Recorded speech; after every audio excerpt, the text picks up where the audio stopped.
May posibilidad pa ba na umabot si Pi Network sa presyong $1 ngayong taong 2025? Yan, simula pa lang ng buwan, si Pi Network ay unti-unting umaakyat ang kanyang presyo. Ang mga paggalaw po sa taas, yan, may mga paggalaw po sa taas pero hindi po sapat para tawaging solid bull run. Ang tanong, makakaabot ba siya sa golden price na $1 o mananatili lamang itong pangarap? Kaya sa video na ito ay hihimayin natin ang kasalukuyang galaw ng market, ang mga technical indicators nito tulad ng Sharpe ratio at saka MACD, at syempre aalamin din natin kung ano po ang posibleng epekto nito para sa atin bilang mga Pinoy crypto enthusiasts. Ayan, bago po tayo magpatuloy ay pakibasa na lamang po muna ang disclaimer dito sa ibaba ng ating screen.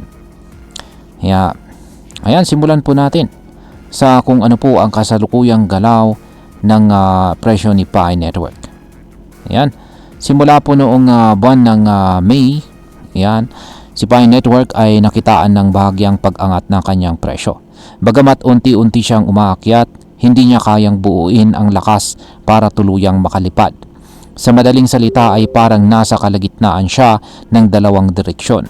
Hindi bumabagsak ng tuluyan pero hindi rin po siya makalipad pataas. Ayon po sa datos, ang kasalukuyang presyo niya ay nasa 0.78 na 27% pa ang layo mula sa target na $1. At dahil dyan ay maraming investors ang nag-aabang kung kailan nga ba magbibigay linaw ang market. Ayan, dito po tayo sa Sharpe ratio. Ayan, kung ano po ang ibig sabihin nito para kay Pi Network. Ang Sharpe ratio ay isa po itong indicator na ginagamit para sukatin ang kita kumpara sa panganib o risk. Sa madaling paliwanag, kapag negative po ang Sharpe ratio, ibig sabihin ay mas mataas po ang risk kaysa sa reward sa kasalukuyan. Sa kaso po ni Pi Network, ang Sharpe ratio po niya ay nasa negative 6% pa lamang. Base po sa history, kapag umabot ito sa negative 19%, dito pa lang may posibilidad po ng bounce o pagtaas ng presyo. Kaya masasabi natin na wala pa siya sa zone ng recovery. Hindi ito nangangahulugang tiyak na babagsak ang presyo, pero hindi rin ito nagbibigay ng kumpiyansa or confidence sa mga investors na umaasang aangat ito agad. Yan, dito naman po tayo sa MACD. Yan, ang MACD indicator. At paano naman ito nakakaapekto sa forecast ng presyo ni Pi Network? Bukod po sa Sharpe ratio, isa pang importanteng technical indicator ay ang tinatawag na MACD or Moving Average Convergence Divergence. Sa kasalukuyan ay nagpapakita po ito ng red bar na indikasyon ng tuloy-tuloy na bearish trend or pagkahina ng presyo. May tinatawag po na bearish crossover na kapag lumitaw po rito sa MACD chart, ibig sabihin ay maaring tumagal pa ang downtrend. Habang may red bar, asahan natin na mabigat pa rin ang pressure sa presyo ni Pi Network at magiging mahirap ang kanyang pag-akyat papuntang $1 na presyo.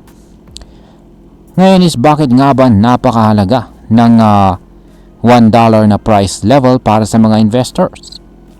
Ang $1 po kasi na presyo ay tinatawag na psychological barrier. At bakit? Dahil maraming investors ang tinitignan ito bilang senyales ng maturity o pagiging legit ng isang crypto. Kapag si Pi Network ay nakalampas po sa $1 na presyo at naging support level ito, posibleng magbigay po ito ng malaking tiwala sa market at magsilbing trigger para sa panibagong wave ng investments. Pero sa ngayon parang malabo pa itong mangyari agad-agad. Ngayon ay may pag-asa pa ba si Pi Network na tumaas?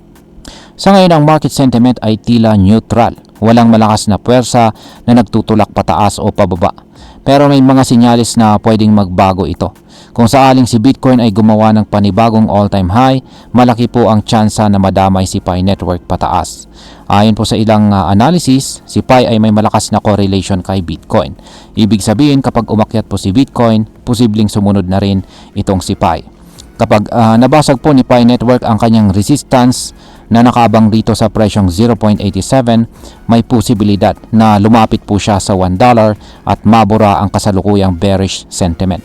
Pero kung pag hindi po ito mangyari, posibleng bumaba pa siya at magkakaroon ng retest sa support level na 0.71.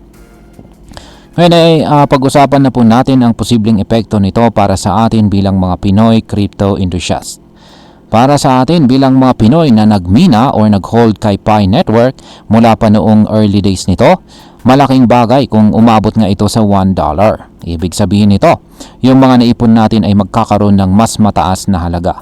Pero kailangan nating tandaan na wala pang malinaw na listing sa mga major exchanges. Yan, at may mga usapin pa rin sa legitimacy ng network sa open market. Kung kaya't kung iniisip mo pong magbenta o bumili ngayon, dapat mong pag-isipang mabuti at magbasa ng tamang impormasyon.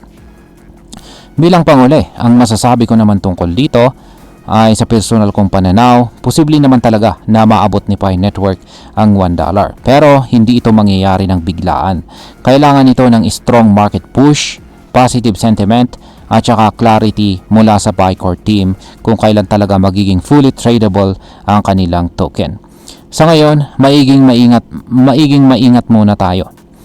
Hindi po masamang umasa pero mas maganda kung sabayan natin ito ng tamang analysis at saka tamang galaw sa market. Kung holder ka po ni Pi, ang payo ko po ay observe ka muna. Huwag pong basta-basta mag-panic buy or mag-panic sell. At ayan, hanggang dito na lamang po tayo sa video na ito mga ka-crypto. Marami pong salamat sa panonood. Ingat po tayo lagi at God bless po sa ating lahat.